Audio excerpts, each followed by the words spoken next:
गणित शिक्षण के कुछ महत्वपूर्ण प्रश्न बीएड द्वितीय वर्ष के लिए चर्चा करते हैं।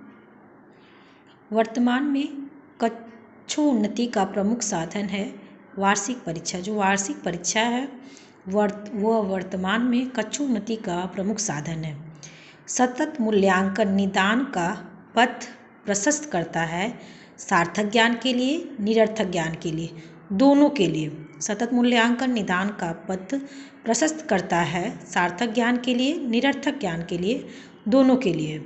सतत मूल्यांकन का अर्थ है बार बार मूल्यांकन करना। यस, सतत मूल्यांकन का अर्थ क्या होता है? बार बार मूल्यांकन करना। परीक्षाएं हमारी शिक्षा प्रणाली का एक है, क्या है? प्रमुख एवं पूरक अंग है। क्या है? यस, प्रमुख एवं पूरक अंग है। पाठ्यक्रम आवश्यक है व्यवहारगत परिवर्तन करने में, अध्ययन अध्यापन में, उद्देश्यों की पूर्ति में, तो इन सभी में है। कक्षोन्नति के लिए किया जाता है वार्षिक मूल्यांकन। यस, कक्षोन्नति के लिए क्या किया जाता है? वार्षिक मूल्यांकन। मूल्यांकन के अंग कौन कौन से होते हैं? सतत मूल्यांकन, व्यापक मूल्यांकन और वार्षिक मूल्यांकन। ये तीनों जो होते हैं वो मूल्यांकन के क्या होते हैं? अंग।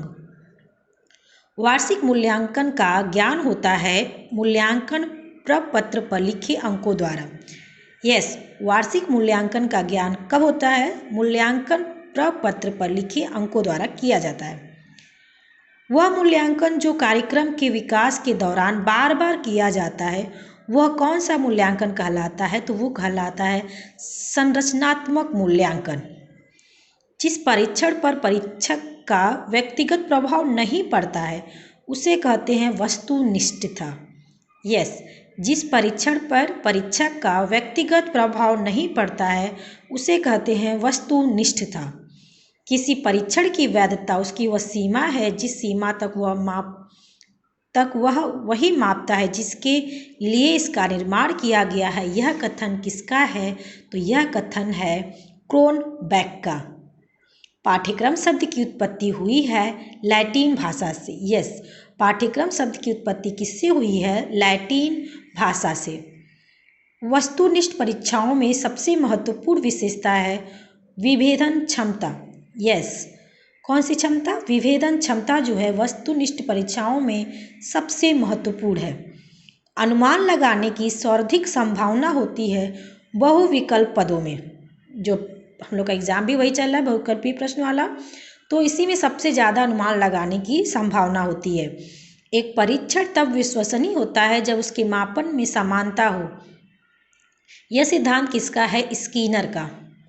एक परीक्षण तब विश्वसनीय होता है जब उसके मापन में समानता हो, यह कथन है स्किनर का।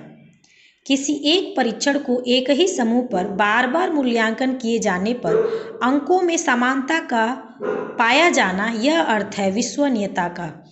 यस, किसी एक परीक्षण को एक ही समूह पर बार बार मूल्यांकन किए जाने पर अंकों में समानता का पाया जाना, यह अर्थ है विश्वसनीयता का। पाठ्य योजना के उपागम हैं कितने होते हैं? 7। पाठ्य योजना के उपागम कितने होते हैं? 7। निदानात्मक शिक्षण के क्षेत्र में कौन सा पद नहीं है? तो अंक गणित नहीं होता है। निदानात्मक परीक्षण का प्रथम पद है समस्याग्रस्त छात्र का चयन करना। निदानात्मक परीक्षण है उपादान। यस, निदानात्मक परीक्षण है उपादान। निदानात्मक परीक्षा में प्रश्नों का चयन किया जाता है संपूर्ण पाठ्यक्रम से। निदानात्मक परीक्षा में प्रश्नों का चयन किया जाता है संपूर्ण पाठ्यक्रम से। ओके, पाठ्य योजना के प्रकार हैं। कितने पाठ्य योजना के प्रकार होते हैं? तो 5 होते हैं। पाठ्य योजना के कितने प्रकार होते हैं? 5। ओके, बचाव निदान का उच्चतम स्तर है, यह कथन है मार्शल का। बचाव निदान का उच्चतम स्तर है, यह कथन है मार्शल का। अच्छे निर्देशन परामर्श एवं शिक्षण हेतु महत्वपूर्ण है निदानात्मक परीक्षण। अच्छे निर्देशन परामर्श एवं शिक्षण हेतु महत्वपूर्ण है निदानात्मक परीक्षण। ऐसे छात्र जो कक्षा में भली भांति प्रगति नहीं कर पा रहे हैं उनके लिए कौन सा परीक्षण जरूरी होता है? तो निदानात्मक परीक्षण उनके लिए जरूरी होता है। निदानात्मक परीक्षण की विशेषता होती है, क्या क्या विशेषता होती है? ये परीक्षाएं पाठ्यक्रम का अभिन्न अंग होती हैं, सही है। ये परीक्षाएं विश्लेषणात्मक होती हैं, सही है। ये परीक्षाएं विद्यार्थी की कमजोरी का निदान करके उसके उपचार की व्यवस्था करती हैं। ये तीनों निदानात्मक परीक्षण की विशेषता है। ओके, तो युक्त सभी होगा। त्रुटि पृष्ठ का संबंध है रेखीय अनुदेशन। रेखीय अनुदेशन का संबंध किससे होता है? त्रुटि पृष्ठ से। 2, 4, 6, 8 क्या हैं? आदि संख्याओं को क्या कहते हैं? तो पता ही है, सम संख्याएं कहते हैं। 3, 5, 7, 13 आदि संख्याओं को कहते हैं विषम संख्याएं। 1 से 50 के बीच कितनी अभाज्य संख्याएं हैं? तो 15 आया है, आप निकाल कर बता सकते हैं।